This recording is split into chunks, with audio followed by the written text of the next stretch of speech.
aku dipermalukan dan dipecat oleh manajer sombong di kantor, kubuat ia menangis menyesal saat tahu aku anak dari pemilik perusahaan.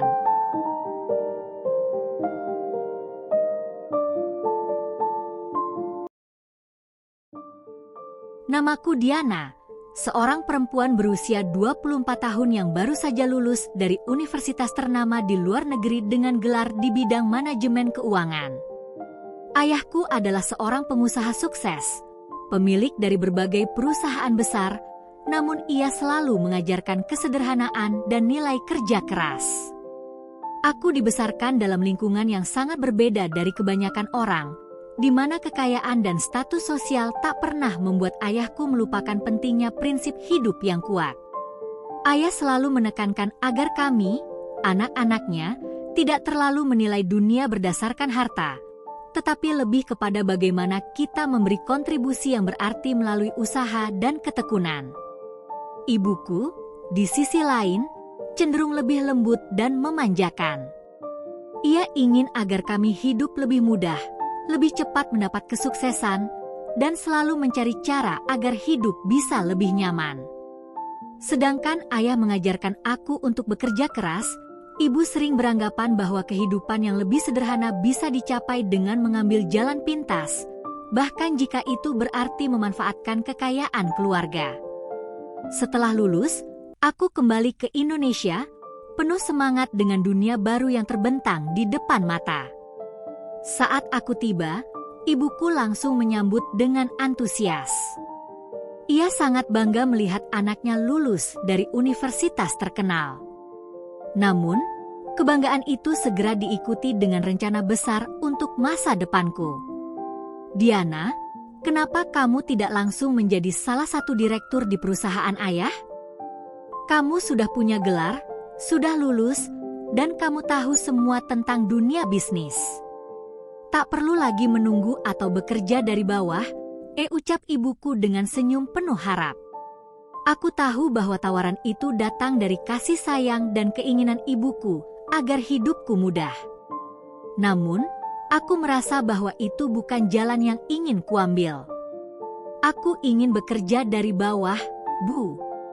Aku ingin merasakan bagaimana rasanya menjadi karyawan biasa, tanpa ada yang tahu siapa aku sebenarnya. Jawabku dengan nada penuh tekad. Aku merasa, jika aku langsung menjadi seorang direktur, aku akan dilihat sebagai orang yang hanya mendapat tempat itu karena status keluargaku, bukan karena kemampuanku.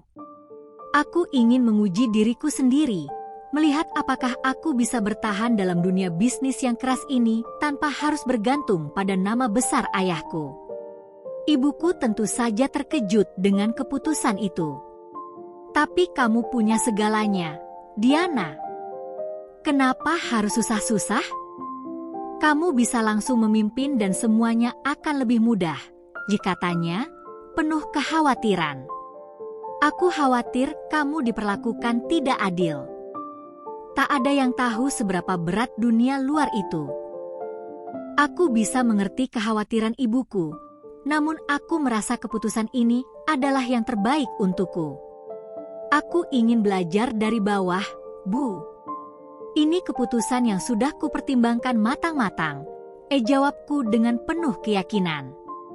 Ayahku, yang mendengar diskusi kami, tersenyum bijak.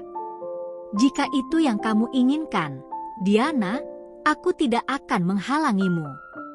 Dunia bisnis memang keras, tetapi itulah yang akan mengajarkanmu banyak hal, katanya dengan lembut. Ayah selalu memberi kebebasan untuk memilih jalanku sendiri, meskipun aku tahu, ia pasti ingin aku memimpin perusahaan keluarga. Ibuku, dengan hati yang berat, akhirnya mengalah. Baiklah, jika itu keputusanmu, aku hanya bisa berharap yang terbaik untukmu. Tapi ingatlah, dunia itu bisa kejam. Jangan biarkan dirimu terjatuh, katanya dengan nada penuh kekhawatiran. Dengan keputusan itu, aku mulai hari pertamaku bekerja sebagai karyawan biasa di perusahaan keluarga kami. Tidak ada yang tahu siapa aku sebenarnya. Aku ingin memulai dari titik yang sama dengan karyawan lainnya, dengan semangat dan tekad untuk membuktikan bahwa aku bisa. Hari pertama itu adalah langkah awal dari perjalanan yang penuh dengan tantangan, pembelajaran, dan tentunya perubahan dalam hidupku yang tidak akan pernah kulupakan. Hari pertama aku bekerja di divisi administrasi, suasananya cukup tenang. Rekan-rekanku di tim terlihat ramah dan menyambutku dengan hangat. Mereka memperkenalkan diri dengan senyuman, memberikan informasi mengenai tugas-tugas sehari-hari, dan berbagi cerita tentang kehidupan di perusahaan. Aku merasa cukup nyaman, meskipun sedikit cemas tentang apa yang akan terjadi selanjutnya. Hari itu hanya diperuntukkan untuk orientasi dan pengenalan, jadi aku hanya menghabiskan waktu dengan mempelajari proses kerja dan berkenalan dengan orang-orang di sekitarku. Namun, suasana mulai berubah ketika Karina, manajer divisi kami, masuk ke ruangan. Semua orang langsung terdiam seketika. Ia berjalan dengan langkah tegap, mengenakan pakaian kantor yang tampak mahal dan penuh perhiasan. Setiap gerakan tubuhnya tampak sangat rencana dan penuh percaya diri, seolah-olah dia adalah pusat dari segala perhatian. Saat matanya menyapu ruangan, aku bisa merasakan bahwa pandangannya penuh penilaian. Karina tidak menyapa atau memberikan senyuman seperti yang dilakukan oleh rekan-rekanku. Ia hanya berdiri sejenak di pintu, melirik kami semua dengan ekspresi yang sulit dibaca. Tak ada sambutan hangat dari dirinya. Ia seakan menilai kami hanya dengan pandangan sekilas, seolah kami semua hanya bagian dari rutinitas yang tidak terlalu penting baginya. Siapa yang baru datang? Karina akhirnya bertanya, suaranya datar, seolah-olah berbicara pada objek, bukan orang. Aku tersentak mendengar suara itu, merasa sedikit terkejut dan canggung. Semua mata di ruangan mengarah padaku, dan aku bisa merasakan ketegangan di udara. Saya Diana, jawabku, mencoba untuk tetap tenang dan profesional. Dia memandangku dari ujung rambut hingga ujung kaki, dengan tatapan yang tajam dan penuh penilaian. Oh, jadi kamu yang baru itu. Apa yang bisa kamu lakukan? Tanyanya, tanpa sedikit pun ada rasa hormat dalam suaranya. Aku terdiam sejenak, merasa sedikit terluka oleh caranya berbicara. Namun, aku segera menanggapi dengan tenang, saya baru di sini, tapi saya siap belajar dan bekerja keras. Karina hanya mengangguk pelan, lalu berjalan melewati meja-meja kami tanpa berkata apa-apa lagi. Suara langkah kakinya yang mengklik di lantai berbaur dengan kesunyian ruangan yang kian terasa berat. Setiap orang kembali bekerja, namun aku bisa merasakan ketegangan yang menggantung di udara. Sejak saat itu, setiap kali Karina masuk ke ruangan, suasana langsung berubah menjadi lebih kaku dan tegang. Ia selalu bertindak seperti orang yang paling penting di ruangan, tanpa memberi kesempatan untuk berbicara atau berdiskusi dengan orang lain. Ia tampaknya lebih memilih untuk mendominasi ruangannya dengan sikap angkuh dan terkadang memerintah tanpa memberi penjelasan yang jelas. Karina jarang berbicara langsung kepada kami, kecuali jika ada tugas atau perintah yang harus diberikan. Terkadang, ia akan berbicara dengan nada tinggi, menganggap semua pekerjaan yang dilakukan oleh kami adalah hal sepele. Jika ada sesuatu yang kurang memuaskan, ia tidak segan-segan untuk memberikan kritik pedas yang terasa seperti pukulan bagi yang mendengarnya. Aku mencoba untuk tidak terlalu memperhatikan sikapnya, namun semakin lama aku merasa semakin sulit untuk tidak terpengaruh. Aku sudah terbiasa dengan lingkungan yang saling menghargai, namun di sini, tampaknya hal itu tidak berlaku. Karina sering terlihat seperti orang yang tidak peduli dengan perasaan orang lain, dan aku merasa seperti hanya menjadi satu dari banyak alat dalam perusahaan, bukan seorang individu yang dihargai. Namun, di balik semua sikap angkuhnya, aku tahu ada pelajaran yang bisa aku ambil. Aku ingin membuktikan bahwa aku mampu bekerja keras dan menunjukkan hasil yang baik, meskipun aku hanya seorang karyawan biasa. Hari-hariku di bawah kepemimpinan Karina menjadi lebih berat, tapi aku tidak akan menyerah. Aku bertekad untuk membuktikan bahwa aku bisa berkembang tanpa harus mengandalkan status keluargaku. Setiap kali Karina memberi perintah dengan nada angkuh, aku berusaha untuk tetap tenang dan profesional. Aku tidak akan membiarkan sikap buruknya meruntuhkan semangatku. Namun, di sisi lain, aku juga merasa kesal. Mengapa harus ada orang seperti Karina yang merasa dirinya lebih baik dari yang lainnya hanya karena jabatan yang dia pegang? Sikap Karina semakin membuatku merasa bahwa dunia kerja ini tidak selalu adil. Namun, aku tetap berusaha untuk menunjukkan kemampuanku, meskipun dengan tekanan yang semakin besar dari setiap tindakannya. Aku tahu bahwa hanya dengan membuktikan diriku, aku bisa mendapatkan rasa hormat yang seharusnya aku terima, bukan karena siapa aku, tetapi karena apa yang telah aku capai. Setiap hari, bekerja di bawah Karina semakin terasa berat. Meskipun aku berusaha sebaik mungkin untuk mengikuti setiap instruksi dan menjaga standar pekerjaan, rasanya seperti tidak pernah cukup baginya. Karina selalu mencari kesalahan, bahkan pada hal-hal terkecil sekalipun. Setiap kesalahan yang terjadi, sekecil apapun, langsung menjadi bahan amukan. Hari itu, aku sedang mempersiapkan laporan keuangan bulanan yang harus diserahkan tepat waktu. Aku telah memeriksa dan memastikan semuanya sesuai dengan standar yang telah ditetapkan, bahkan mengecek 2 kali untuk memastikan tidak ada kesalahan. Namun, saat Karina melihat laporan tersebut, matanya langsung menyipit dan mengernyitkan dahi. "Apa ini, Diana?" katanya dengan suara tinggi, membuat seisi ruangan terdiam. "Kenapa ada angka yang tidak sesuai? Ini bisa membuat perusahaan rugi besar, kamu tahu?" Aku terkejut mendengarnya. Aku sudah memeriksa semua angka dan memastikan semuanya tepat. "Karina, saya sudah mengecek semuanya, dan saya rasa angkanya sudah benar.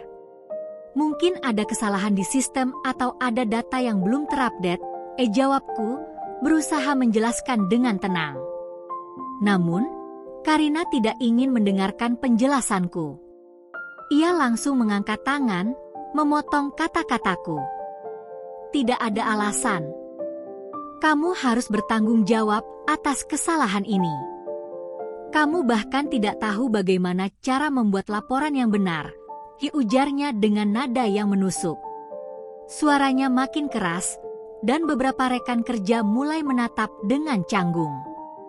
Sambil berusaha menahan rasa malu dan frustrasi, aku berkata, "Tapi saya yakin, saya sudah melakukan yang terbaik, Karina. Jika ada kesalahan, saya akan segera memperbaikinya." Karina hanya mendengus dan melemparkan laporan itu ke atas meja, tepat di depanku. "Yang terbaik? Itu tidak cukup. Kamu harus lebih berhati-hati lain kali, Diana. Jangan harap kamu bisa maju di perusahaan ini kalau terus melakukan kesalahan seperti ini." Aku merasa malu dan kecewa, bukan hanya karena dipermalukan di depan rekan-rekan kerja, tetapi juga karena penilaiannya yang tidak adil. Aku tahu aku tidak melakukan kesalahan besar, dan merasa seolah-olah Karina mencari-cari alasan untuk menyalahkanku. Sementara itu, para rekan kerja yang ada di ruangan hanya diam saja, enggan menginterupsi atau berbicara. Mereka semua tampak sudah terbiasa dengan cara Karina berinteraksi dengan kami, dan sepertinya tidak ada yang berani menghadapinya. Hari-hari setelah itu terasa semakin menegangkan. Karina terus mencari-cari kesalahan pada setiap pekerjaanku. Bahkan pada laporan-laporan yang sudah aku koreksi berulang kali, ia selalu menemukan kesalahan yang entah bagaimana bisa muncul begitu saja menurut penilaiannya. Setiap kali aku mencoba menjelaskan atau memberi klarifikasi, ia hanya mengangkat tangan dan memberi perintah tanpa mendengarkan. Rasanya seperti berbicara dengan dinding. Aku mulai merasa sangat frustasi, dan semakin lama, kepercayaan diriku mulai tergerus. Di satu sisi, aku tahu bahwa aku harus tetap profesional. Aku tidak bisa membiarkan emosiku mengambil alih dan merusak pekerjaanku. Namun, di sisi lain, aku merasa sangat tidak dihargai. Aku bekerja keras, berusaha memberikan yang terbaik, tetapi tidak pernah mendapatkan pengakuan. Sebaliknya, aku selalu dijadikan kambing hitam setiap kali ada masalah kecil. Suatu hari, aku membuat kesalahan kecil dalam penginputan data pelanggan. Itu adalah sesuatu yang bisa diperbaiki dengan mudah, namun Karina langsung memanggilku ke kantornya dengan ekspresi marah yang sudah tidak asing lagi. Ketika aku masuk, ia langsung mengarahkan jari ke arahku, seolah-olah aku adalah penyebab seluruh masalah yang ada di dunia ini. Diana, kamu tidak bisa melakukan hal-hal sesederhana ini dengan benar. Apa yang kamu kerjakan selama ini? Ini sudah ketiga kalinya kamu membuat kesalahan. Katanya, suaranya penuh dengan kebencian. Aku merasa seperti dipukul mundur. Rasanya, apapun yang aku lakukan tidak akan pernah cukup bagi Karina. Aku mencoba menjelaskan bahwa aku sedang memperbaiki kesalahan dan akan menyelesaikan tugas dengan lebih hati-hati, tetapi Karina tidak mau mendengarkan. Tidak ada yang perlu kamu jelaskan. Kamu harusnya sudah lebih bisa mengatasi hal seperti ini, jawabnya dingin. Aku merasa hatiku semakin berat. Aku mulai bertanya-tanya, apakah aku benar-benar bisa bertahan di bawah kepemimpinan seperti ini? Setiap hari terasa seperti ujian, dan aku mulai merasa tertekan. Kepercayaan diriku yang dulu kokoh perlahan-lahan hancur. Di sisi lain, aku tahu jika aku menyerah begitu saja, aku akan kalah. Tidak mungkin aku membiarkan dirinya menang dengan cara merendahkan orang lain seperti ini. Aku bertekad untuk tetap bekerja keras, meskipun Karina terus-menerus mencari kesalahan. Namun, meskipun aku terus menunjukkan hasil terbaik, aku merasa semakin terasing. Rasanya seperti berada di dalam perangkap, di mana apapun yang aku lakukan tidak akan pernah cukup. Suasana kerja semakin buruk. Setiap kali Karina memanggilku, aku merasa seolah-olah aku sedang disidang dan bukan diberi kesempatan untuk berkembang. Semua teman-temanku yang lain juga mulai menjauh, enggan untuk terlibat atau menunjukkan simpati, karena mereka tahu apa yang akan terjadi jika mereka ikut campur. Hari-hari berlalu, dan aku semakin merasa terpojok. Namun, di dalam hati, aku tahu aku harus bertahan. Aku harus membuktikan bahwa aku lebih dari sekedar kesalahan kecil yang Karina ciptakan hari itu. Aku diminta untuk mengurus laporan keuangan bulanan, sebuah tugas yang cukup penting. Aku tahu betapa besar tanggung jawab ini, dan aku ingin membuktikan bahwa aku bisa melakukannya dengan baik. Aku menghabiskan waktu berhari-hari memastikan setiap angka dan data dalam laporan tersebut sudah akurat. Setiap detil, setiap formula, setiap catatan, semuanya aku periksa berkali-kali. Aku tidak ingin membuat kesalahan lagi, mengingat bagaimana Karina selalu mengamati pekerjaanku dengan penuh ketelitian yang tajam, meskipun seringkali tanpa dasar yang jelas. Aku merasa puas dengan hasil kerjaku. Laporan itu sudah rapi, terstruktur, dan jelas. Aku yakin Karina, yang selalu mencari kesalahan, kali ini tidak akan menemukan celah untuk mengkritikku. Namun, saat laporan itu sampai di tangan Karina, aku merasakan sesuatu yang tidak beres. Beberapa jam setelah aku menyerahkan laporan itu, Karina memanggilku ke kantornya. Aku sudah bisa menebak bahwa kali ini pasti ada masalah. Ketika aku memasuki ruangannya, ekspresinya sudah suram. Ia langsung memandangku dengan tatapan tajam, seolah-olah aku adalah musuh besar yang harus dikalahkan. "Diana, ini apa?" Karina melemparkan laporan itu ke atas meja dengan kasar, membuat beberapa lembar kertas terbang. Aku duduk, mencoba menahan diri agar tidak terlihat gugup. "Ada yang salah, Karina?" Tanyaku, berusaha menjaga nada suara tetap tenang, meskipun hatiku mulai berdegup kencang. Karina memutar matanya seolah merasa sangat terganggu. "Kesalahan? Laporan ini penuh dengan kesalahan. Apa kamu buta angka, Diana? Ini laporan yang benar-benar kacau. Kamu tidak pantas mengerjakan hal seperti ini." Aku terkejut mendengar tuduhan itu. Aku yakin semua yang ada dalam laporan sudah benar. Dengan hati-hati, aku menjelaskan, Karina, saya sudah memeriksa dan memastikan laporan ini sesuai dengan standar yang ada. Mungkin ada yang terlewat, tapi saya rasa ini sudah tepat." Namun, Karina tidak menghiraukan penjelasanku. Ia terus melanjutkan dengan nada yang semakin tinggi. "Kamu tahu apa yang terjadi jika laporan seperti ini sampai ke tangan direktur?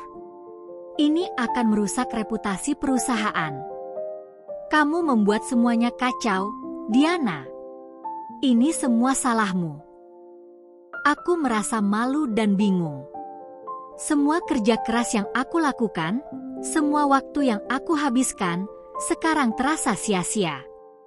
Karina menuduhku begitu saja tanpa memberikan kesempatan untuk membela diri. Aku mencoba menjelaskan bahwa aku sudah melakukan pengecekan yang teliti, tetapi Karina langsung membantah. "Tidak ada alasan. Kamu tidak punya kemampuan untuk menangani pekerjaan seperti ini," katanya dengan nada yang hampir merendahkan. Pemandangan itu sudah cukup membuat suasana di kantor menjadi canggung. Beberapa karyawan yang sedang lewat berhenti sejenak, menatapku dengan wajah yang sulit terbaca. Aku bisa merasakan tatapan mereka yang tidak nyaman, seolah-olah mereka semua menilai kesalahanku. Karina lalu memutuskan untuk langsung membawa laporan itu ke direktur tanpa memberiku kesempatan untuk memberikan penjelasan lebih lanjut. "Saya akan bawa ini ke direktur, dan pastikan kamu siap untuk menerima akibatnya," katanya sambil pergi begitu saja, meninggalkan aku yang terdiam, merasa terhina. Aku hanya bisa duduk dengan rasa kecewa yang dalam. Tidak ada yang lebih menyakitkan dari fitnah yang disebarkan tanpa dasar. Aku merasa direndahkan, bukan hanya oleh Karina, tetapi juga oleh semua orang yang melihatku dipermalukan. Rasanya seolah-olah semua kerja kerasku tak dihargai sama sekali. Namun, aku tahu aku harus tetap tenang. Aku tidak bisa menyerah begitu saja. Keesokan harinya, aku dipanggil ke ruang direktur. Suasana di dalam ruangan itu tegang. Direktur perusahaan, Pak Arif, duduk di mejanya dengan wajah serius. Di sebelahnya, Karina berdiri dengan ekspresi puas, seolah-olah ia baru saja memenangkan pertempuran besar. "Diana, saya mendengar laporan yang kamu buat penuh dengan kesalahan." Karina sudah menjelaskan masalahnya. "Apa kamu ingin memberikan penjelasan?" Pak Arif bertanya, suaranya penuh penekanan. Aku menatap Karina yang tidak menunjukkan sedikit pun rasa penyesalan, bahkan lebih seperti menunggu aku untuk dihukum. Aku menarik napas panjang sebelum akhirnya menjawab, Pak Arif, saya sudah memeriksa laporan tersebut dengan teliti. Saya yakin tidak ada kesalahan besar. Saya meminta maaf jika ada yang terlewat, namun saya percaya laporan tersebut sudah sesuai standar." Pak Arif mengangguk, tetapi ekspresinya masih tampak ragu. Karina, yang berdiri di sampingnya, langsung menyela. "Tapi, Pak Arif, lihat saja. Laporan itu jelas-jelas tidak akurat. Kalau dibiarkan, perusahaan bisa mengalami kerugian besar. Diana tidak punya perhatian terhadap detail, dan itu sudah jelas terlihat dari laporan ini. Aku merasa semakin terpojok. Karina telah memfitnahku dengan sengaja, menciptakan gambaran buruk tentang pekerjaanku. Namun, aku tidak bisa menyerah. Aku harus mencari cara untuk membuktikan bahwa aku tidak salah. Pak Arif, dilanjutku, berusaha tegas. Jika ada kesalahan pada laporan tersebut, saya akan bertanggung jawab sepenuhnya. Tapi saya yakin, itu bukan karena kelalaian saya. Saya berharap Bapak bisa memberi saya kesempatan untuk memeriksa kembali laporan tersebut bersama tim atau departemen terkait, untuk memastikan tidak ada yang terlewat. Pak Arif diam sejenak, kemudian mengangguk. Baiklah, Diana. Kami akan lihat bersama. Tapi, kamu harus ingat, di perusahaan ini, segala sesuatu harus dilakukan dengan benar. Jangan sampai ini terjadi lagi. Aku mengangguk, merasa sedikit lega meskipun masih ada ketegangan. Karina, di sisi lain, tampak tidak senang dengan hasil itu.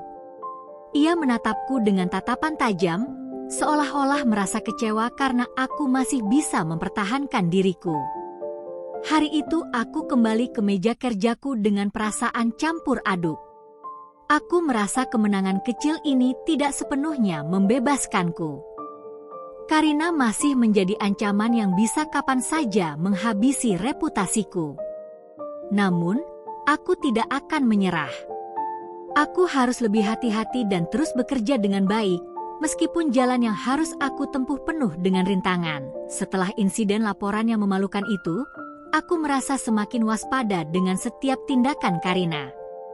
Tak hanya sikapnya yang arogan, tapi aku mulai menyadari bahwa ia juga memiliki kebiasaan buruk yang seringkali merugikan karyawan, terutama dalam hal keuangan.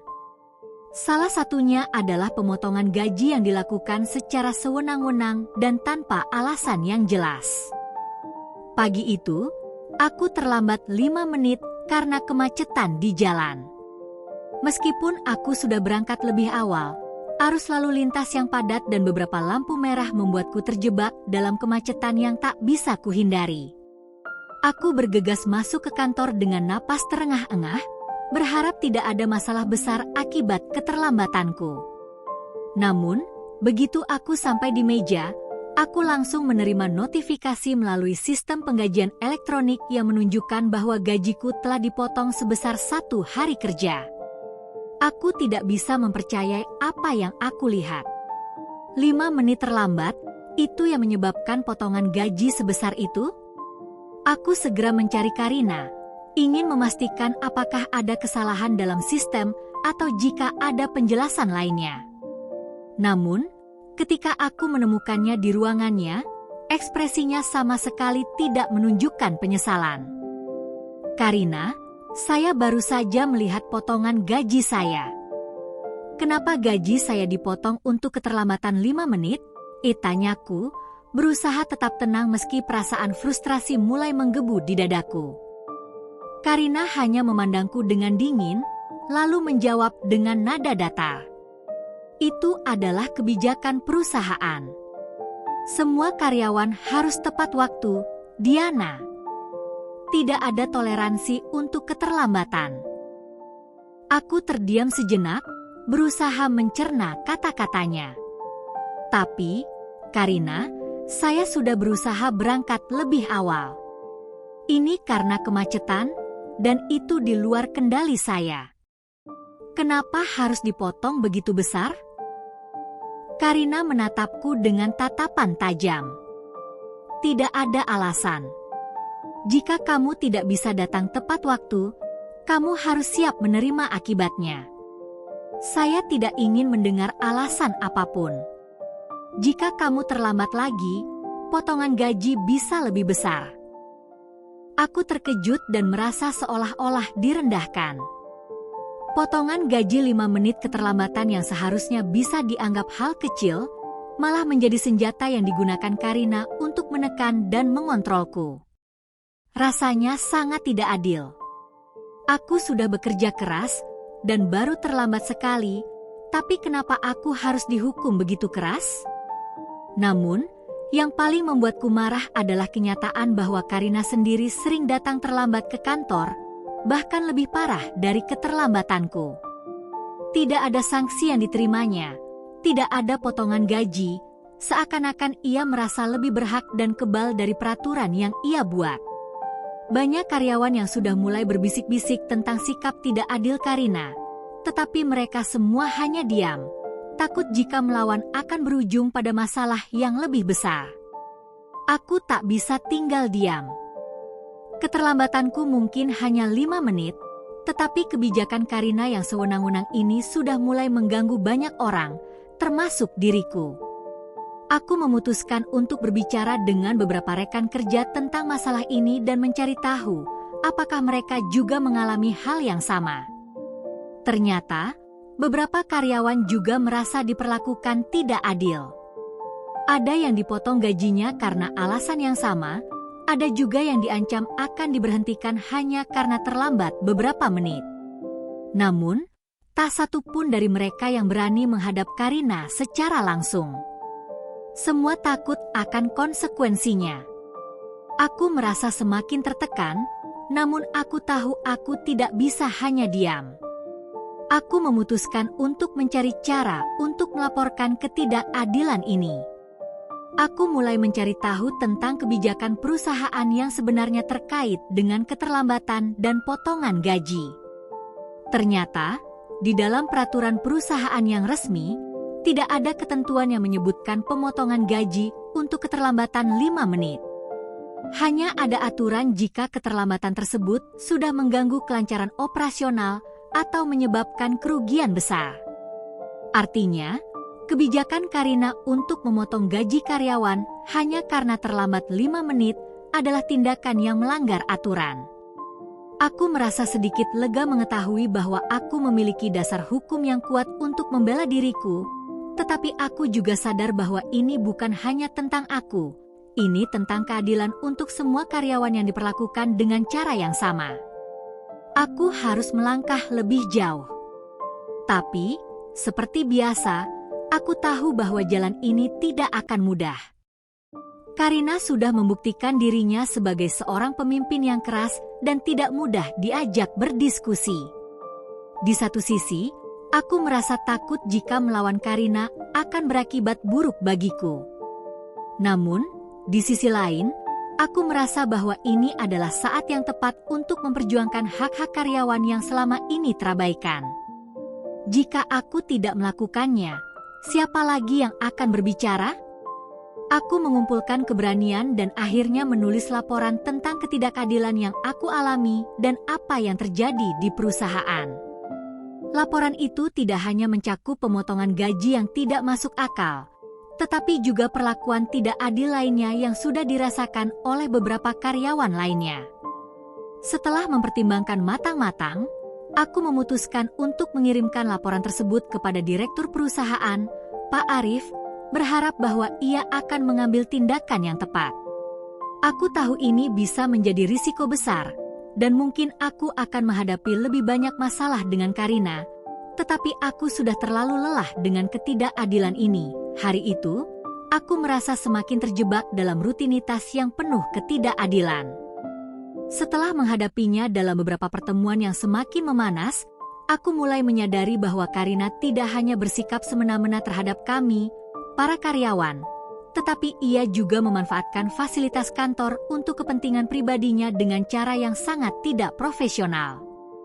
Sungguh menyebalkan mengetahui betapa tidak bertanggung jawabnya dia sebagai seorang manajer yang seharusnya memberi contoh yang baik. Pagi itu, aku baru saja masuk ke kantor dan membuka laptop di meja kerjaku. Tiba-tiba, Karina datang menghampiriku dengan ekspresi yang tidak menyenangkan. "Diana," katanya dengan suara yang penuh perintah, aku perlu kamu pergi ke butik langgananku untuk mengambil beberapa pakaian yang sudah dibeli." "Pakai mobil kantor, ya?" Aku terkejut mendengar perintah itu. Bukankah sudah jelas bahwa mobil kantor seharusnya hanya digunakan untuk urusan pekerjaan? Namun, Karina tidak memberi aku pilihan. Ia terus berbicara dengan nada yang tidak menunjukkan sedikit pun empati. "Kamu kan masih baru, anggap ini latihan," katanya dengan nada angkuh. Aku merasa kesal dan bingung. Kenapa aku yang harus melakukan tugas pribadi Karina, yang seharusnya bisa dilakukan oleh dirinya sendiri?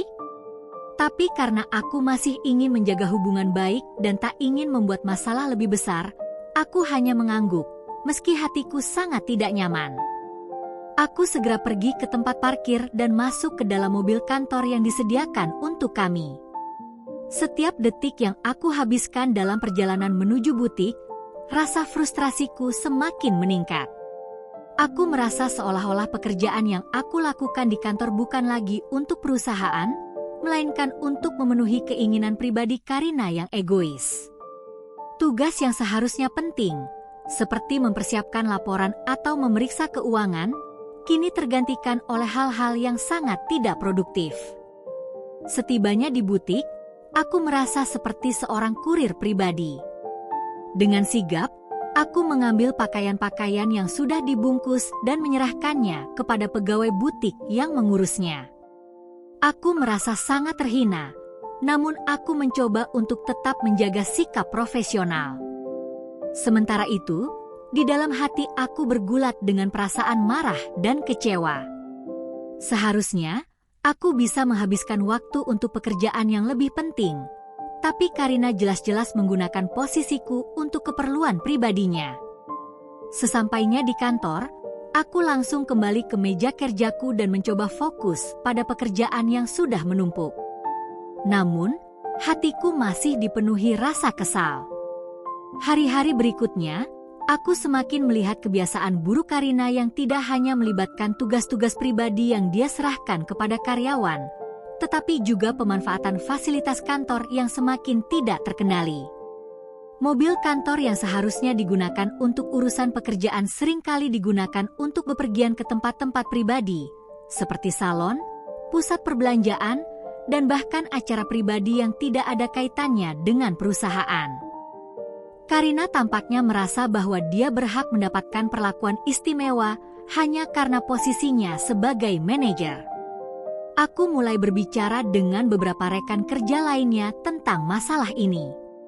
Mereka juga merasa tidak nyaman dengan perlakuan Karina. Namun, mereka semua hanya diam, takut jika berbicara akan berisiko mengundang masalah bagi mereka sendiri. Mereka sudah terbiasa dengan cara Karina yang sewenang-wenang dan tidak ada yang berani menentangnya. Ada satu kejadian yang benar-benar membuka mataku tentang betapa buruknya keadaan. Pada suatu hari, seorang karyawan baru, Rina, yang sudah bekerja keras selama beberapa minggu, dipanggil oleh Karina ke ruangannya. Rina adalah sosok yang ceria dan sangat rajin bekerja. Dia sering datang lebih awal dan pulang lebih larut dari jam kerja, dengan tujuan untuk membuktikan kemampuannya. Namun, saat ia masuk ke ruang Karina, ia tidak mendapati sambutan yang hangat. Karina langsung mengeluarkan kata-kata yang membuat Rina terdiam. "Rina, kamu tahu kan bahwa pekerjaan ini bukan untuk orang yang cuma bisa mengikuti perintah? Kamu harus lebih kreatif, lebih cepat, lebih cerdas," ujar Karina dengan nada merendahkan. Rina hanya bisa terdiam, meski wajahnya sudah menunjukkan betapa kecewanya dia. "Tapi, Bu Karina," jawab Rina dengan suara gemetar, "saya sudah berusaha bekerja sebaik mungkin." Karina tidak peduli. Ia hanya menyeringai dengan sikap tak acuh dan melanjutkan omelannya tanpa memberi kesempatan Rina untuk membela diri. "Sebaiknya kamu mulai mencari pekerjaan yang lebih sesuai dengan kemampuanmu. Di sini, kami butuh orang yang bisa mengimbangi kecepatan dan kualitas kerja yang tinggi, bukan yang hanya sekadar datang bekerja setiap hari," kata Karina, tanpa menunjukkan sedikit pun empati. Aku merasa hatiku hancur melihat perlakuan itu. Rina adalah salah satu dari sedikit orang yang benar-benar bekerja keras di sini, dan perlakuan seperti itu sungguh tidak pantas dia terima. Bahkan, aku melihat ada air mata yang hampir jatuh di pipi Rina, namun ia berusaha menahannya.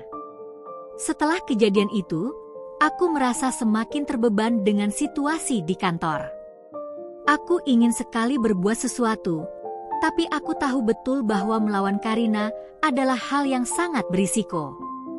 Meski aku merasa sangat marah dan ingin sekali membantu Rina, aku juga tahu bahwa kami semua, tanpa terkecuali, berada di posisi yang sangat lemah.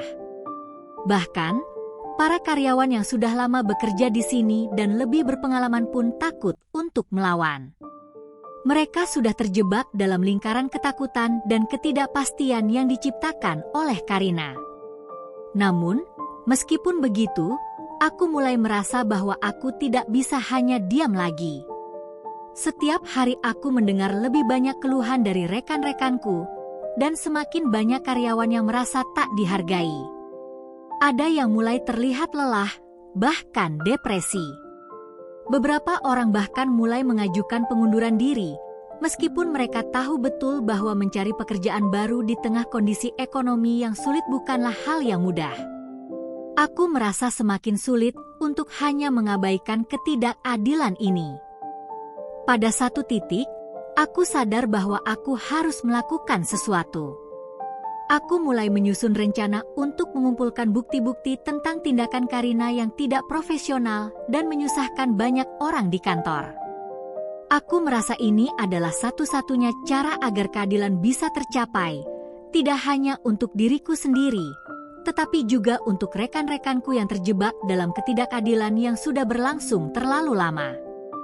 Namun, aku juga sadar bahwa ini bukanlah langkah yang mudah. Melawan Karina berarti berhadapan langsung dengan seorang wanita yang penuh kekuasaan dan tidak segan-segan untuk menghancurkan siapapun yang berani melawannya. Aku harus benar-benar hati-hati, tidak hanya agar aku tidak merusak karierku, tetapi juga agar aku bisa membela hak-hak karyawan lain tanpa membuat situasi menjadi semakin buruk. Waktu semakin berjalan, dan ketegangan di kantor semakin meningkat. Setiap kali Karina masuk ke ruangan, aku bisa merasakan ketegangan yang menular ke seluruh tim. Aku tahu bahwa suatu saat, situasi ini akan mencapai titik puncaknya. Aku hanya berharap bahwa saat itu tiba, aku sudah siap untuk menghadapi apapun yang akan datang. Hari itu, suasana di kantor terasa lebih tegang dari biasanya. Sejak pagi, Karina sudah memanggil beberapa orang untuk rapat mendadak, menyusun agenda untuk presentasi di depan direktur yang dijadwalkan siang harinya. Tugas yang diberikan padaku cukup jelas, mengumpulkan dan menyusun semua laporan dan data keuangan yang diperlukan untuk pertemuan tersebut. Seperti biasa, aku berusaha menyelesaikan tugas itu dengan teliti, memastikan tidak ada satupun detail yang terlewat. Namun, beberapa jam menjelang rapat, aku mendengar suara Karina yang memanggil nama seluruh tim dengan suara keras dan jelas. File laporan yang seharusnya ada untuk pertemuan direktur hilang, teriaknya. Suasana seketika berubah menjadi panik. Semua orang mulai mencari-cari file yang hilang tersebut, dan aku ikut bergabung dalam pencarian, meskipun aku yakin sudah menyerahkan semua dokumen tersebut ke bagian yang bertanggung jawab. Namun, bukannya memberi apresiasi atas usaha semua orang yang tengah sibuk mencari, Karina dengan cepat menyalahkanku. "Diana, ini semua salahmu. Kamu yang mengurusi file ini dan kamu yang harusnya memastikan semuanya ada. Kalau file ini hilang, itu karena kelalaianmu," katanya dengan nada menyakitkan, seolah-olah aku sengaja melakukan kesalahan. Aku terkejut dan hampir tidak bisa berkata-kata. Semua orang di ruangan itu, yang sedang mencari file bersama, terdiam mendengar tuduhan Karina. Aku merasa seluruh tubuhku gemetar. Bagaimana mungkin ia menuduhku seperti itu? Aku tahu bahwa aku tidak melakukan kesalahan apapun. Aku sudah menyerahkan file tersebut dengan hati-hati dan memastikan semuanya sesuai dengan instruksi. Tapi, Bu Karina, saya sudah menyerahkannya ke bagian administrasi, seperti yang diperintahkan, jawabku dengan suara yang sedikit gemetar.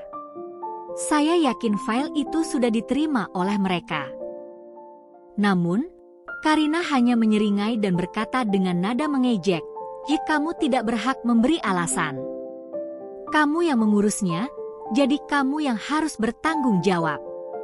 Sekarang cari itu, atau kamu akan menanggung akibatnya.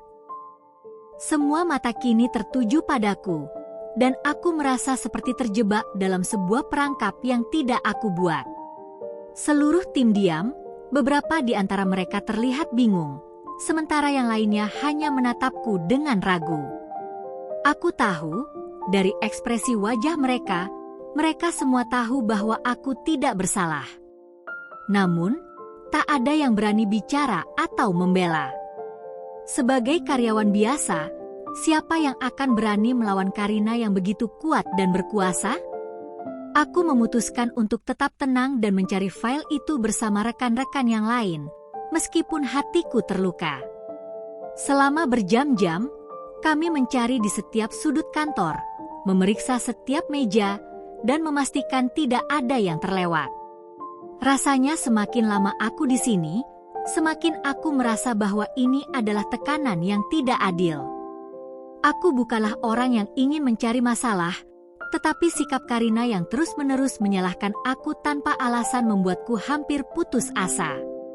Setelah hampir 2 jam pencarian yang sia-sia, Karina akhirnya memberi instruksi kepada salah satu karyawan untuk memeriksa email, mengingat file tersebut sempat dikirimkan lewat email juga. Ketika email itu akhirnya ditemukan dan file itu terbuka di layar komputer, aku merasa sedikit lega. Ternyata, file tersebut tidak hilang sama sekali. Hanya saja Karina belum mengecek dengan teliti dan terburu-buru menuduh aku tanpa bukti yang jelas. Namun, meskipun bukti menunjukkan bahwa file itu tidak hilang dan hanya terlambat ditemukan, Karina tidak sekalipun meminta maaf padaku. Bahkan, ia hanya berkata, kamu sangat beruntung kali ini, Diana. Tapi ingat, ini adalah peringatan untuk kamu. Jangan sampai kejadian seperti ini terulang lagi." Perasaan kecewa dan marah bercampur aduk di dalam diriku. Karina tidak hanya membuatku dipermalukan di depan rekan-rekanku, tapi juga tidak punya sedikit pun rasa tanggung jawab atas kata-katanya yang kejam. Aku merasa seperti hanya dipandang sebagai kambing hitam setiap kali ada masalah. Selama ini aku bekerja keras, mengikuti setiap aturan yang ada, namun masih saja menjadi sasaran fitnahnya. Sejak hari itu, aku semakin merasa tertekan di kantor. Meski aku tahu bahwa aku harus tetap profesional, hati kecilku merasa sangat terluka. Aku tidak ingin tinggal diam, tetapi di saat yang bersamaan, aku tahu bahwa melawan Karina akan membawa risiko yang besar. Aku terjebak dalam dilema, apakah aku harus terus menelan semua perlakuan tidak adil ini, ataukah aku harus berani menghadapi konsekuensinya dan melawan ketidakadilan yang terus-menerus menghantuiku? Aku melihat teman-temanku yang bekerja keras, tetapi mereka tidak bisa berbuat apa-apa. Mereka takut kehilangan pekerjaan mereka jika mereka melawan Karina. Beberapa minggu setelah insiden fitnah tentang file yang hilang, tekanan di tempat kerja semakin berat. Hari-hariku penuh dengan ketidakpastian, dan meskipun aku berusaha memberikan yang terbaik dalam setiap pekerjaan, aku merasa Karina semakin mencari alasan untuk menyingkirkan aku dari perusahaan.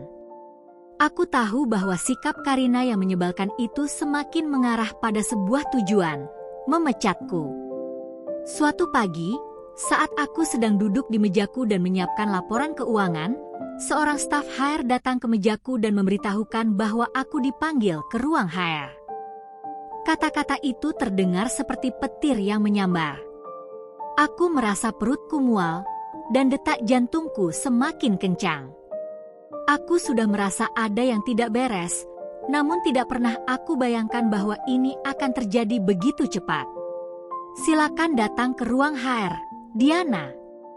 Ada hal penting yang perlu dibicarakan, ujar staf tersebut dengan nada yang tidak biasa. Aku mengangguk lemah, mencoba menenangkan diri, meskipun jantungku sudah berdegup keras. Aku berjalan menuju ruang HR dengan langkah yang berat, setiap langkah terasa semakin panjang. Pikiranku berputar-putar, mencoba menganalisis apa yang akan terjadi. Karina pasti sudah menyusun sesuatu di balik layar, mencari alasan untuk mengeluarkan aku dari perusahaan ini. Setelah mengetuk pintu, aku masuk ke ruang HR. Di dalam, duduklah dua orang, manajer HR dan Karina. Keduanya tampak serius dan tidak ada senyum di wajah mereka. Aku duduk di kursi yang disediakan, merasa seperti seseorang yang sedang disidang. Diana, terima kasih sudah datang, kata manajer HR dengan suara yang datar. Kami ingin membicarakan performa kerjamu di perusahaan ini. Aku mengangguk dan berusaha tetap tenang. Tentu, Pak. Saya siap mendengarkan. Karina yang duduk di sampingnya mulai berbicara dengan nada yang sangat berbeda dari sebelumnya, sangat formal dan penuh dengan sindiran. Diana, kami telah memperhatikan bahwa ada beberapa hal yang kurang memadai dari pekerjaanmu. Laporan yang kamu kerjakan seringkali tidak sesuai dengan harapan kami. Selain itu, sikapmu yang tidak cukup proaktif dan seringkali membutuhkan bimbingan tambahan telah mengganggu jalannya tim. Karina menyebutkan semuanya dengan cara yang sangat rapi dan meyakinkan, seperti seorang pengacara yang berusaha memenangkan kasusnya.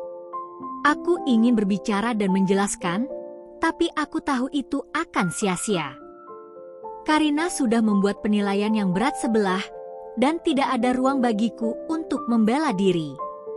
Saya telah bekerja keras dan selalu berusaha untuk mengikuti instruksi sebaik mungkin, jawabku pelan. Namun, saya merasa saya tidak pernah mendapatkan dukungan atau arahan yang jelas.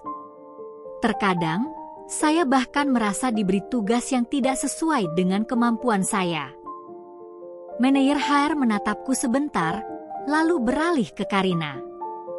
Kami paham situasi ini. Namun, kami sudah mendiskusikan hal ini secara internal. Dari penilaian yang ada, kami merasa bahwa langkah ini adalah keputusan yang tepat. Aku bisa merasakan sebuah ketegangan yang semakin mencekik, dan sebelum aku bisa bertanya lebih lanjut, Karina membuka amplop yang ada di depannya dan mengeluarkan sebuah surat. Ini adalah surat pemecatanmu, katanya dengan nada yang tidak menunjukkan sedikit pun rasa empati. Kamu diberhentikan mulai hari ini. Aku terkejut. Rasanya dunia seakan runtuh di depanku. Aku tidak bisa mengerti bagaimana ini bisa terjadi. Segala upayaku, segala kerja keras yang telah aku lakukan, tidak dihargai sama sekali. Aku merasa dipermalukan, dihukum tanpa alasan yang jelas. Tapi, saya tidak melakukan kesalahan besar, Karina. Saya hanya bekerja sesuai dengan apa yang saya diminta, jawabku, suaraku mulai bergetar karena frustrasi. Manajer HR menatapku dengan wajah tanpa ekspresi. Kami sudah mendiskusikan ini dengan Karina. Kami menghargai usaha yang telah kamu lakukan, Diana, namun keputusan sudah diambil. Surat pemecatan ini harus ditandatangani. Saat itu, aku merasa terpojok, tidak tahu harus bagaimana. Aku tahu bahwa jika aku menolak untuk menandatangani surat itu, aku akan semakin memperburuk keadaan. Tidak ada lagi yang bisa dilakukan. Karina sudah menutup semua jalur bagi aku untuk bertahan. Perlahan, aku mengambil pena dan menandatangani surat itu, meskipun setiap tetes tinta yang tergores di kertas itu terasa seperti sebuah pisau yang menusuk hatiku. Terima kasih atas kerja kerasmu di perusahaan ini, kata manajer HR tanpa ekspresi, mengakhiri percakapan ini. Aku tidak bisa berkata apa-apa lagi. Perasaan hampa dan kecewa menyelimuti diriku. Aku bangkit dari kursi, mengambil tas, dan berjalan keluar dari ruang HR dengan langkah yang terasa begitu berat. Semua yang telah aku bangun dalam beberapa bulan terakhir seakan runtuh begitu saja, hanya karena satu orang yang tidak menginginkan aku berada di sana. Aku merasa kalah, namun aku tahu bahwa ini bukanlah akhir dari hidupku. Saat aku melangkah keluar dari gedung kantor, udara luar terasa begitu segar, namun hati ini kosong. Langkahku terasa berat saat keluar dari gedung perkantoran itu. Setiap detik yang aku lalui seolah mengingatkan diriku tentang kenyataan pahit yang baru saja terjadi. Pemecatan. Sebuah kata yang sangat asing bagi diriku, seseorang yang selalu berusaha memberi yang terbaik, bahkan tanpa mengetahui apakah ada yang menghargai usahaku. Karina telah berhasil mengalahkan aku dengan cara yang sangat kejam dan tidak adil, dan aku merasa seperti kehilangan segalanya. Namun, di dalam diriku, ada tekad yang mulai tumbuh. Aku tidak bisa membiarkan diriku terpuruk lebih lama lagi. Aku tahu bahwa pemecatan ini bukanlah akhir dari segalanya. Aku harus melawan, bukan hanya untuk diriku, tetapi juga untuk mereka yang mungkin akan mengalami hal yang sama. Karina tidak boleh dibiarkan menang begitu saja. Aku memutuskan untuk pulang ke rumah dan menceritakan semuanya kepada ayahku. Ayah adalah orang yang selalu menjadi sandaran bagi keluarga kami, sosok yang bijak dan penuh pengalaman dalam dunia bisnis. Meskipun dia seorang pengusaha sukses, ia selalu mengajarkan kami untuk tidak sombong dan untuk selalu bersikap rendah hati. Begitu sampai di rumah, aku langsung menuju ruang kerja ayah. Pintu ruangannya terbuka, dan ayah sedang duduk di meja kerjanya, membaca laporan keuangan perusahaan. Seperti biasa, suasana ruangan itu tenang, namun aku merasa kegelisahan yang luar biasa. "Diana, ada apa?" Ayah menatapku dengan wajah penuh perhatian, seolah merasakan ketegangan yang ada dalam diriku. Aku duduk di kursi di depan meja kerjanya dan mulai menceritakan semua yang terjadi. Aku menceritakan tentang Karina, sikapnya yang semena-mena, bagaimana ia memfitnahku, dan akhirnya bagaimana aku dipecat tanpa alasan yang jelas. Suaraku sedikit bergetar, tapi aku berusaha untuk tetap tenang. Setiap kali aku mengingat kejadian-kejadian itu, hatiku semakin perih. Namun aku tahu ini adalah langkah pertama dalam melawan ketidakadilan.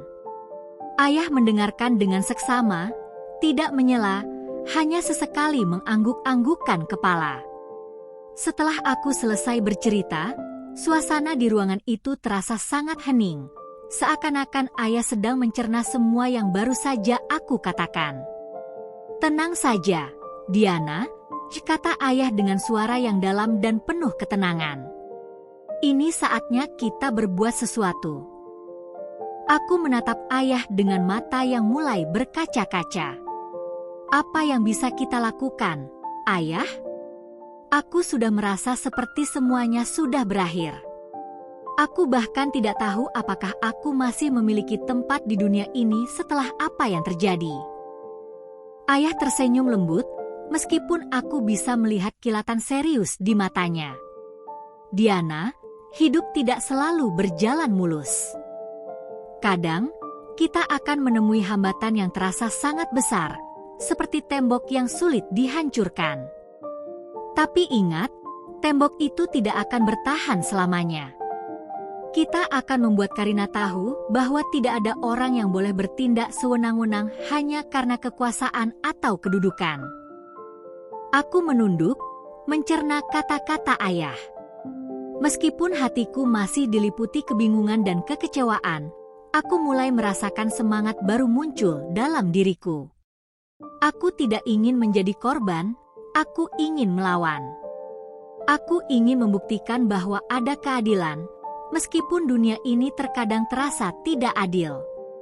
Ayah melanjutkan, ya kita akan ambil langkah-langkah yang tepat. Kita akan mengumpulkan bukti-bukti, berbicara dengan orang-orang yang tahu tentang Karina dan sikap buruknya. Aku sudah mendengar banyak hal tentang dia, dan kita akan membuatnya mempertanggungjawabkan segala perbuatannya. Aku terkejut mendengar kata-kata ayah. Ayah tahu tentang sikap Karina? Ayah mengangguk. Aku tahu lebih banyak daripada yang kamu kira. Bisnis ini bukan hanya soal angka dan laba, Diana. Ini juga tentang karakter orang-orang yang terlibat di dalamnya. Karina tidak bisa dibiarkan terus berkuasa dengan cara yang salah. Rasa harapanku mulai tumbuh. Ayah benar. Aku tidak bisa hanya berdiam diri dan membiarkan semua ini berlalu begitu saja. Jika Karina merasa dia bisa menghancurkan hidupku dengan mudah, maka aku akan menunjukkan padanya bahwa aku bisa bertahan, lebih kuat dari sebelumnya. Apa yang harus aku lakukan, Ayah? Tanyaku. Suara yang penuh tekad kini menggantikan rasa takut yang sebelumnya menyelimuti hatiku. Langkah pertama, kita akan memulai dengan berbicara dengan tim HR. Kita akan mencari tahu apakah pemecatanmu sudah sesuai prosedur ataukah ada kesalahan dalam pengambilan keputusan. Aku akan memastikan semua keputusan yang diambil adil dan sah, jawab ayah dengan yakin. Aku mengangguk dengan semangat yang kembali menyala. Ini bukan hanya tentang aku, tapi juga tentang keadilan untuk semua orang yang mungkin berada di bawah tekanan yang sama.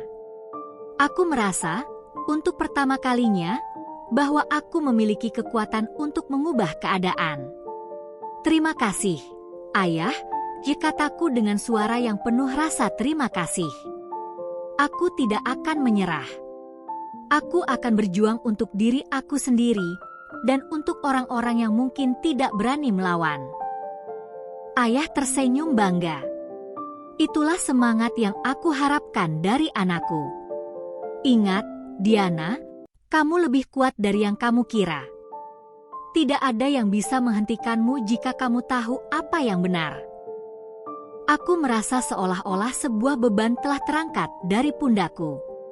Bersama ayah, aku merasa lebih kuat, dan kini aku tahu bahwa aku tidak perlu takut lagi menghadapi Karina atau siapapun yang mencoba menindasku. Seminggu setelah pemecatan itu, aku merasa cukup siap untuk kembali menghadapi kantor, tapi kali ini dengan sikap yang berbeda. Aku tidak lagi menjadi korban yang tunduk dan takut pada tekanan. Aku datang dengan tujuan yang jelas, membawa tekad yang lebih kuat, dan untuk menuntut keadilan. Aku tahu ini bukan perkara mudah, dan mungkin ada banyak hal yang bisa berjalan tidak sesuai harapan. Namun, aku tidak peduli. Aku harus berjuang untuk hakku, dan untuk membuktikan bahwa aku tidak takut pada intimidasi yang dilakukan oleh seseorang yang hanya berusaha menyalahgunakan kekuasaannya. Hari itu, aku mengenakan jas resmi berwarna hitam, yang aku rasa cukup formal untuk menunjukkan keseriusan niatku. Aku juga ditemani oleh ayahku, yang memiliki wibawa yang tak bisa diragukan lagi. Ayahku, meskipun tidak pernah terlibat langsung dalam kegiatan sehari-hari perusahaan, memiliki pengaruh besar dan reputasi yang kuat. Ada perasaan penuh keyakinan di dalam hatiku, meskipun aku tahu hal ini akan menjadi pertemuan yang sangat tegang. Ketika kami memasuki kantor, suasana terasa berbeda. Semua karyawan menatap kami dengan penasaran, mungkin mereka tidak menyangka aku akan kembali ke tempat ini setelah pemecatan yang begitu mendalam. Namun, ada satu sosok yang tampaknya tidak terlalu terkejut, Karina. Dengan tatapan merendahkan, dia menghampiri kami dengan langkah angkuh. "Oh, jadi kamu masih ingin memohon kerja di sini?" ujar Karina dengan senyum sinis, matanya menilai kami dengan nada yang seolah-olah merasa dia masih punya kuasa penuh. Tentu saja, Karina merasa dia berada di posisi yang tinggi, dan dia tidak menganggap kami sebagai ancaman. Aku menatapnya dengan tenang, meskipun hatiku bergejolak. Aku sudah cukup merasa sakit hati dengan perlakuannya, tapi aku tahu kali ini aku tidak boleh kehilangan kendali. Aku harus menunjukkan padanya bahwa dia bukanlah orang yang bisa mengatur hidupku. Tunggu sebentar, manajer Karina. Saya tidak datang untuk memohon, jawabku dengan senyum tipis yang mungkin sedikit mengejutkan baginya. Ayahku berdiri di sampingku dengan sikap penuh kewibawaan, tidak mengeluarkan sepatah kata pun. Namun kehadirannya sudah cukup untuk membuat suasana menjadi lebih serius. Karina terdiam sejenak, terkejut melihat sikapku yang berbeda. Dia tidak menduga aku akan kembali dengan begitu banyak ketegasan. Mungkin dia berpikir aku akan datang dengan air mata dan permintaan maaf, seperti yang dilakukan banyak orang yang telah dia pecat sebelumnya. Tapi aku bukan seperti mereka. Aku tidak akan biarkan dia meremehkan diriku. Apa maksudmu? Tanya Karina dengan nada yang masih mencoba menunjukkan superioritasnya.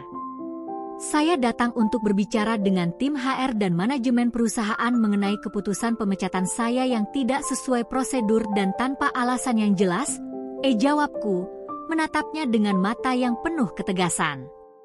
Saya ingin agar keputusan ini diperiksa kembali. Karina tampak bingung, mencoba mencari cara untuk mengendalikan situasi ini. Dia tidak tahu bahwa aku telah mempersiapkan semuanya dengan sangat matang. Aku membawa dokumen-dokumen yang menunjukkan bahwa pemecatanku tidak memenuhi prosedur yang tepat, serta bukti bahwa Karina sering membuat keputusan berdasarkan emosi pribadi dan kepentingan pribadi, bukan berdasarkan kinerja atau etika kerja yang adil. Ayahku memulai pembicaraan dengan pihak HR yang telah dipersiapkan untuk menghadapi pertemuan ini. Aku tahu dia tidak akan melibatkan diri langsung dalam masalah ini, tetapi kehadirannya sudah cukup membuat mereka berpikir dua kali sebelum mengambil keputusan yang sembarangan. HR dan manajer perusahaan mulai melihat dengan serius masalah yang kuajukan. Karina, yang tadinya merasa begitu kuat, kini mulai cemas. Dia mencoba menutupi kecemasannya dengan sikap yang masih angkuh, tetapi aku bisa melihat jelas di matanya bahwa ia mulai merasa terpojok. Saya tidak tahu apa yang Anda bicarakan, Diana, ujar Karina mencoba mempertahankan posisinya, namun suaranya mulai terdengar ragu. Semua keputusan ada di tangan HR dan manajemen. Aku tersenyum tipis. Saya tahu betul, Karina. Tapi saya juga tahu siapa yang mempengaruhi keputusan itu. Jawabku, tidak ragu sedikit pun. Dan saya akan pastikan bahwa semua orang tahu siapa yang sebenarnya tidak layak berada di posisi ini. Sekarang, ruang itu terasa semakin tegang. Karyawan-karyawan yang sebelumnya diam saja, kini mulai melirik kami. Beberapa dari mereka bahkan berbisik, mungkin merasa ada perubahan besar yang sedang terjadi di kantor ini. Karina, yang tidak pernah merasa terancam sebelumnya, kini jelas merasa goyah. Mungkin dia berpikir, ini adalah momen yang akan mengubah segalanya. Dia menyadari bahwa aku bukan lagi Diana yang dulu, yang bisa dibungkam begitu saja. Aku telah berubah menjadi seseorang yang berani melawan ketidakadilan, dan aku siap mengambil langkah-langkah lebih jauh jika perlu. Apa yang Anda inginkan, Diana? Tanya Karina dengan suara yang mulai kehilangan kepercayaan diri. Saya ingin keadilan. Saya ingin meminta agar keputusan ini diperiksa kembali dengan teliti, dan jika ada pelanggaran dalam prosedur, saya akan memastikan semuanya terungkap, jawabku dengan mantap. Ayahku, yang sejak awal hanya diam, akhirnya berbicara. Jika ada pihak yang menyalahgunakan kekuasaannya di perusahaan ini, kami akan mengambil langkah hukum. Kami akan pastikan tidak ada orang yang merasa aman dengan perlakuan semena-mena seperti ini. Suasana semakin mencekam, dan aku bisa melihat ketegangan di wajah Karina. Dia tahu bahwa ini bukan sekadar pertemuan biasa. Kali ini, dia tidak akan bisa menghindar.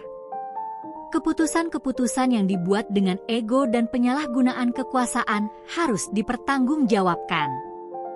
Kembali ke HR, mereka mulai memeriksa bukti-bukti yang aku ajukan. Mereka juga mulai mendengarkan cerita dari karyawan lain yang selama ini tertekan oleh perlakuan Karina. Tidak butuh waktu lama bagi mereka untuk menyadari bahwa banyak tindakan yang dilakukan Karina melanggar etika perusahaan. Akhirnya, keputusan pemecatanku dibatalkan, dan Karina diminta untuk memberikan penjelasan atas sikapnya yang tidak profesional. Hari itu, aku tidak hanya mendapatkan keadilan untuk diriku sendiri, tetapi juga untuk rekan-rekanku yang selama ini terdiam dan merasa tidak berdaya. Kehadiran ayahku di ruang itu sudah cukup untuk membuat semua orang diam. Tapi ketika akhirnya ia membuka suara, suasana menjadi sangat berbeda. Semua mata langsung tertuju padanya, dan seketika, ketegangan yang ada semakin memuncak. Ada satu hal yang perlu kamu ketahui, Karina, kata ayahku dengan suara yang tenang namun penuh wibawa. Saya pemilik perusahaan ini, dan Diana adalah putri saya. Kata-kata itu menghentakkan udara seakan waktu berhenti sejenak. Karina yang tadinya tampak angkuh dan percaya diri, kini terdiam dengan wajah yang berubah pucat. Aku bisa melihat ekspresi terkejut yang jelas terlihat di wajahnya. Dia tampaknya tidak percaya dengan apa yang baru saja ia dengar. Ada kekosongan dalam tatapannya, seolah-olah ia baru saja mendengar sebuah kenyataan yang sangat mengejutkan dan mengubah seluruh pandangannya. Tak hanya Karina yang terkejut, seluruh ruangan terasa sunyi sejenak. Para karyawan yang sebelumnya tampak terdiam atau bersikap apatis kini mulai mengalihkan pandangan mereka satu persatu, mulai mencerna kalimat yang baru saja keluar dari mulut ayahku. Beberapa dari mereka terlihat terkejut, sementara yang lain mulai berbisik, mungkin mencoba memahami seberapa besar pengaruh ini terhadap situasi yang sedang terjadi. Karina, yang sebelumnya mengira dia berada di puncak kekuasaannya, sekarang terlihat bingung. Selama ini, dia tidak pernah tahu bahwa aku adalah anak dari orang yang paling berkuasa di perusahaan ini. Aku bisa melihat bahwa kenyataan ini mengguncang dunia yang telah dia bangun dengan dasar ketidakadilan dan sikap angkuh. Dia mencoba merangkai kata-kata untuk membela dirinya, tapi suaranya terdengar terputus-putus dan gemetar. Tunggu, ini semua tidak seperti yang kamu pikirkan. Karina akhirnya mencoba berbicara, tetapi ia tidak bisa menyembunyikan kegugupannya. Semua yang saya lakukan hanya untuk meningkatkan kinerja dan membuat perusahaan ini lebih baik. Karina mengeluarkan alasan-alasan yang tampaknya telah ia siapkan untuk membenarkan tindakannya. Ia berusaha keras untuk memutarbalikkan situasi dan menyalahkan keadaan, seolah-olah semua yang ia lakukan adalah demi kebaikan perusahaan. Namun, aku tahu itu semua hanya kedok untuk menutupi kelakuannya yang sebenarnya. Dengan tenang, aku mengeluarkan dokumen-dokumen yang telah aku persiapkan sebelumnya. Ada laporan dari rekan-rekan kerja yang selama ini menjadi saksi dari perlakuan buruk Karina. Mereka menyaksikan sendiri bagaimana ia seringkali menyalahgunakan kekuasaannya untuk kepentingan pribadi dan memperlakukan karyawan dengan cara yang merendahkan. Aku juga menyertakan bukti-bukti lain yang menunjukkan bahwa Karina telah melanggar banyak kebijakan perusahaan yang seharusnya diikuti oleh setiap karyawan, apalagi seorang manajer. Apa yang kamu lakukan selama ini bukan untuk meningkatkan kinerja perusahaan, Karina, kataku dengan tegas. Kamu hanya menggunakan posisi dan kekuasaanmu untuk menekan dan mempermalukan orang-orang yang bekerja keras di sini. Semua ini sudah tercatat dengan jelas. Karina mencoba bertahan, tetapi semakin dia berbicara, semakin banyak kesalahan yang ia buat. Wajahnya yang semula percaya diri kini terlihat pucat dan bingung. Keringat mulai mengalir di dahi Karina, menandakan bahwa ia sudah terpojok dan tidak tahu lagi apa yang harus dia katakan untuk membela diri. Ayahku, yang sejak awal hanya diam menyaksikan, kini ikut berbicara dengan nada yang tegas. "Hi Karina, kamu telah melanggar kepercayaan yang diberikan padamu. Keputusan untuk memberhentikan Diana dengan cara yang tidak adil adalah tindakan yang tidak bisa diterima di perusahaan ini. Tidak ada tempat untuk ketidakadilan di sini." Suasana di ruang itu semakin tegang. Para karyawan yang selama ini menahan diri mulai memberikan dukungan, baik secara verbal maupun non-verbal. Beberapa dari mereka yang pernah menjadi korban langsung dari tindakan Karina mulai berbicara, memberikan bukti-bukti tambahan yang semakin memperkuat posisiku. Mereka bercerita tentang bagaimana mereka diperlakukan dengan tidak adil, bagaimana pekerjaan mereka dipersulit, dan bagaimana Karina selalu memanfaatkan jabatan untuk kepentingan pribadi. "Apa yang terjadi selama ini tidak bisa lagi diterima, Karina," lanjut ayahku. "Kami tidak akan mentolerir orang seperti kamu di perusahaan ini. Keputusanmu untuk memecat Diana, yang sudah bekerja dengan penuh dedikasi, tidak bisa dibenarkan." Tiba-tiba, Karina terdiam. Wajahnya yang pucat semakin tampak cemas. Ia menyadari bahwa ini bukan hanya masalah antara aku dan dia, tetapi masalah yang lebih besar yang melibatkan integritas dan etika kerja di perusahaan ini. Karina mungkin sudah terbiasa mendapatkan perlakuan khusus karena posisinya, tetapi kali ini dia berhadapan langsung dengan kenyataan yang tidak bisa dipungkiri lagi. "Apa yang harus saya lakukan?" Akhirnya Karina bertanya dengan suara yang hampir tak terdengar, seolah-olah ia sudah kehilangan semangat. Aku menatapnya dengan tegas, "Hi, kamu harus bertanggung jawab atas semua yang telah kamu lakukan. Tidak ada lagi alasan untuk menghindar dari kenyataan ini." Setelah beberapa saat yang penuh ketegangan, pihak HR dan manajemen perusahaan mulai memberikan keputusan mereka. Karina diminta untuk mengundurkan diri dari jabatannya sebagai manajer, dan perusahaan akan melakukan evaluasi ulang terhadap sistem manajemen agar kejadian seperti ini tidak terulang lagi. Semua tindakannya akan ditindaklanjuti secara hukum, dan dia harus bertanggung jawab atas segala hal yang telah dilakukannya. Saat itu, aku merasa lega. Keputusanku untuk kembali ke kantor, untuk memperjuangkan hakku, ternyata membawa hasil yang tidak hanya menguntungkan diriku, tetapi juga rekan-rekan kerja yang selama ini merasa tertekan oleh sikap Karina.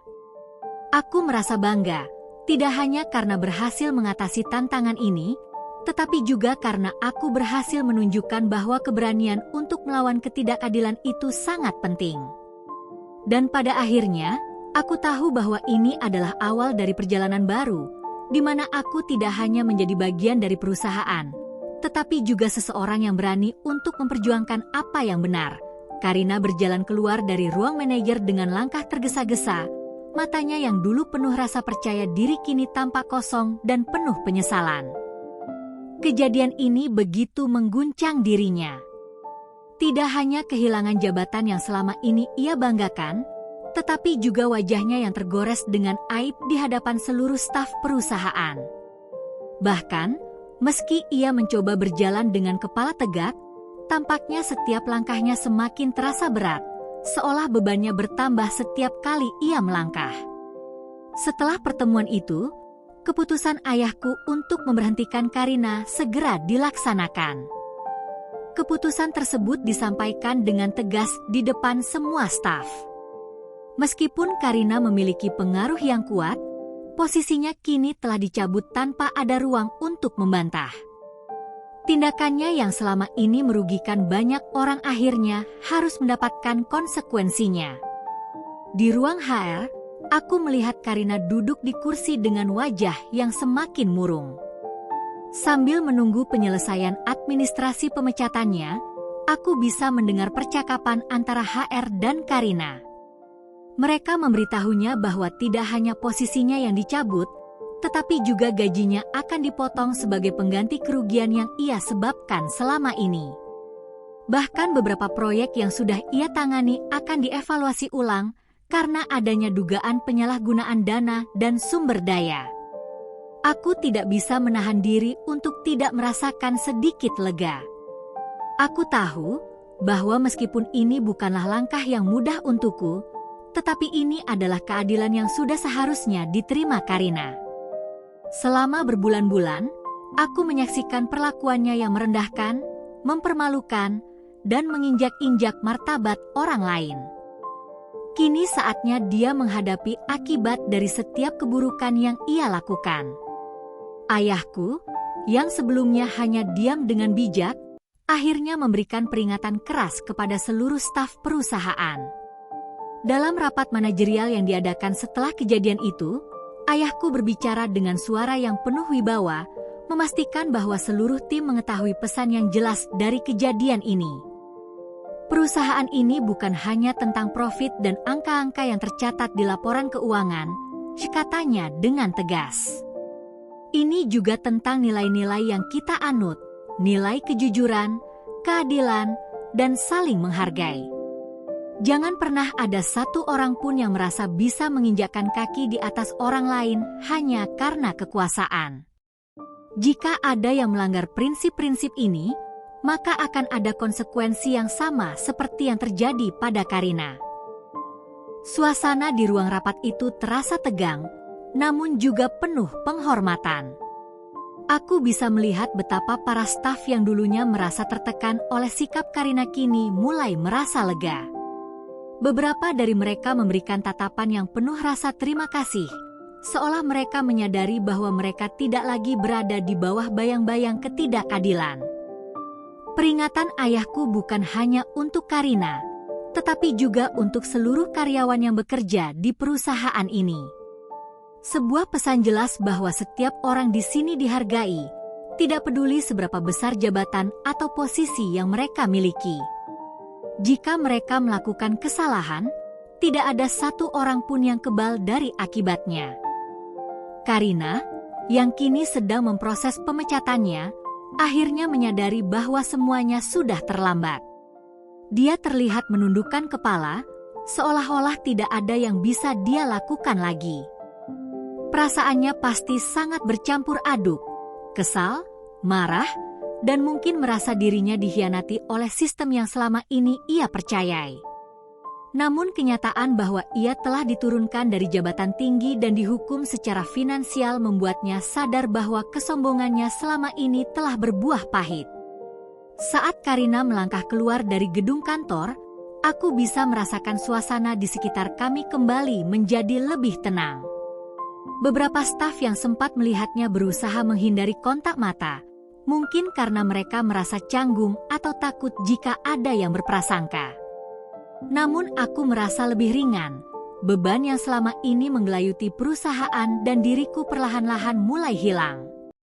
Ayahku menepuk pundakku dan berkata, ini baru permulaan.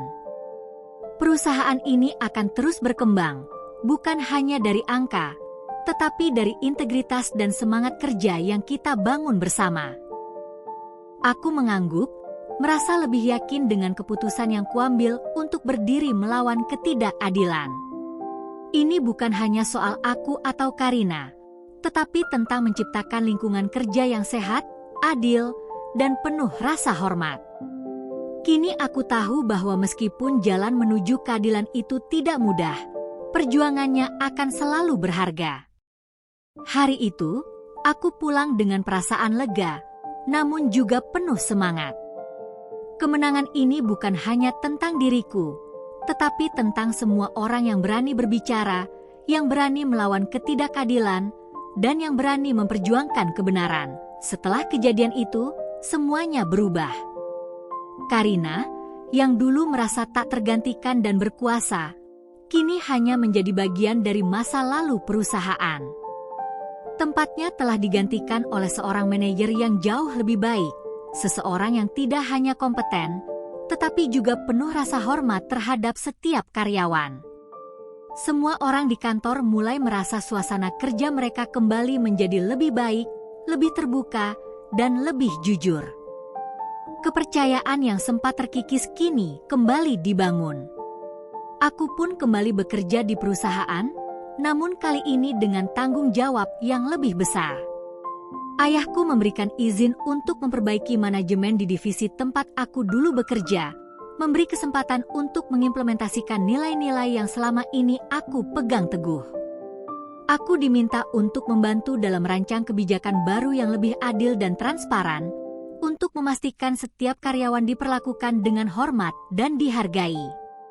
Mungkin ini adalah kesempatan terbaik yang bisa kuberikan untuk menunjukkan bahwa sebuah perusahaan tidak hanya diukur dari keuntungan finansialnya, tetapi juga dari kualitas hubungan antar karyawan.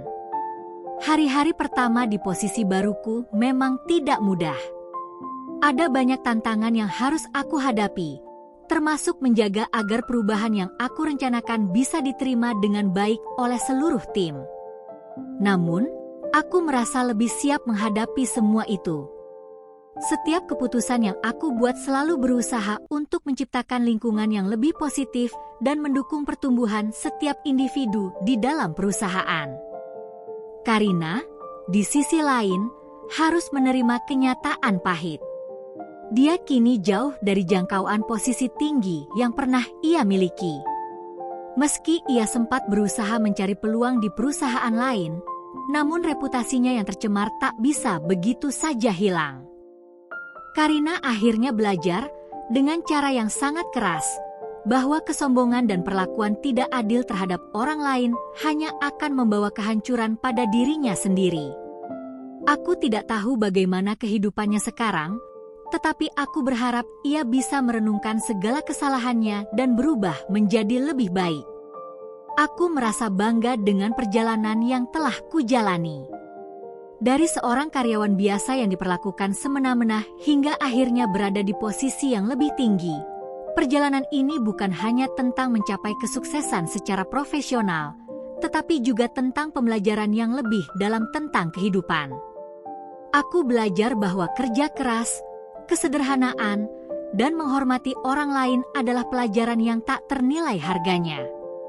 Dan meskipun aku datang dari latar belakang yang mungkin berbeda dengan orang lain, itu tidak menjadikanku lebih unggul atau lebih berhak dari mereka. Semua orang pantas diperlakukan dengan adil dan dihargai. Aku tahu bahwa aku tidak akan pernah melupakan perjalanan ini.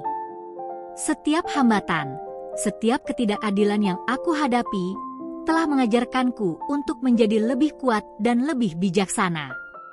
Aku kini bisa melihat dunia dengan lebih jernih, bahwa yang terpenting dalam hidup bukanlah seberapa banyak yang kita miliki, tetapi seberapa banyak yang kita hargai dan bantu orang lain untuk mencapai potensi terbaik mereka. Dan untuk ayahku, yang selalu mengajarkan nilai-nilai sederhana namun sangat berarti, aku berterima kasih. Ia bukan hanya pengusaha sukses, tetapi juga seorang ayah yang penuh kebijaksanaan. Dari ayahku, aku belajar bahwa kesuksesan yang sejati adalah ketika kita bisa memberi dampak positif bagi orang lain, bukan hanya dalam bentuk materi, tetapi dalam cara kita memperlakukan sesama. Itu adalah pelajaran hidup yang akan terus aku pegang selama sisa hidupku. Kini, dengan semangat yang baru dan hati yang penuh rasa syukur, aku melangkah maju, yakin bahwa apapun yang terjadi di masa depan, aku akan selalu ingat bahwa keadilan, kerja keras, dan kesederhanaan adalah prinsip-prinsip yang akan terus membimbingku di setiap langkah hidupku.